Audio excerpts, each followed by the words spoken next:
I've chosen the trigger betrayed by a best friend, and the story I am about to tell you is deeply personal, a loud echo of betrayal reverberating through the corridors of my soul.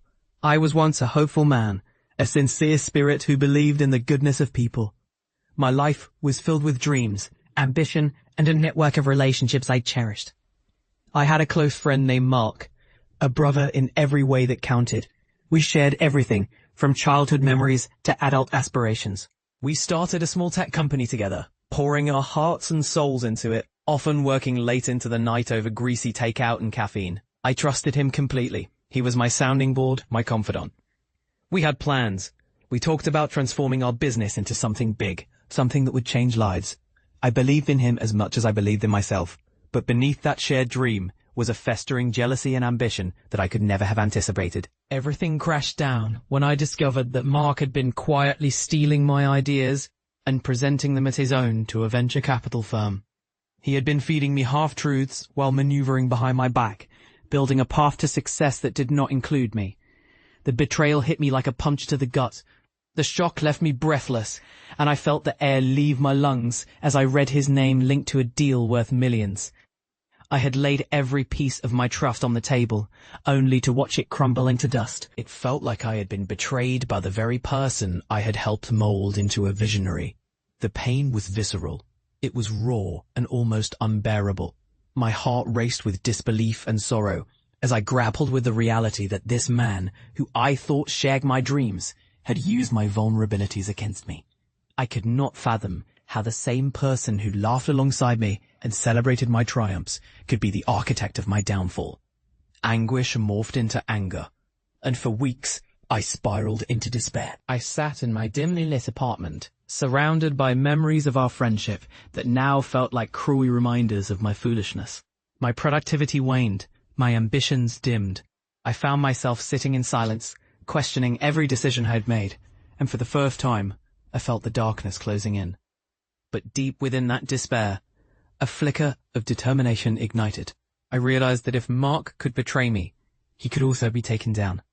I began to quietly plot my comeback. I started researching every do's and do nots of the startup world. I spent sleepless nights looking into the company he was starting, gathering intel and building a network of allies who had also been wronged by Mark or his connections. I had to be cautious, moving like a shadow through the night. I became a ghost, lurking in the corners of my own life, observing, listening, and gathering the pieces of evidence I would one day use against him. The smell of burnt coffee became a familiar scent in my apartment as I juggled my side hustle with my everyday job, developing a business that would rival the one I built with him.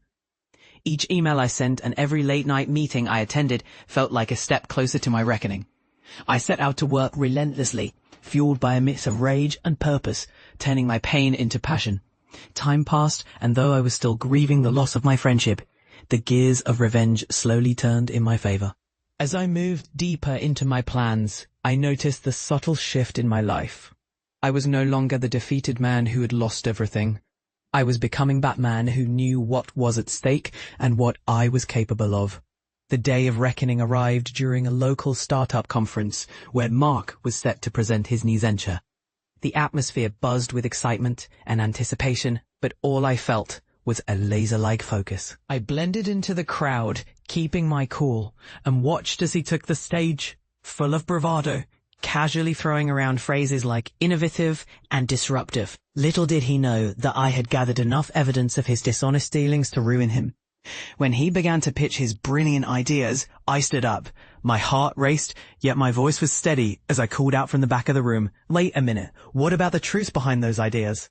Murmurs rippled through the audience, faces turned toward me, curious and confused. I could see the panic in Mark's eyes as I stepped forward, armed with facts, documents and testimony from those he had wronged. I laid out the truth, how he had stolen my ideas, how he had misled all of us.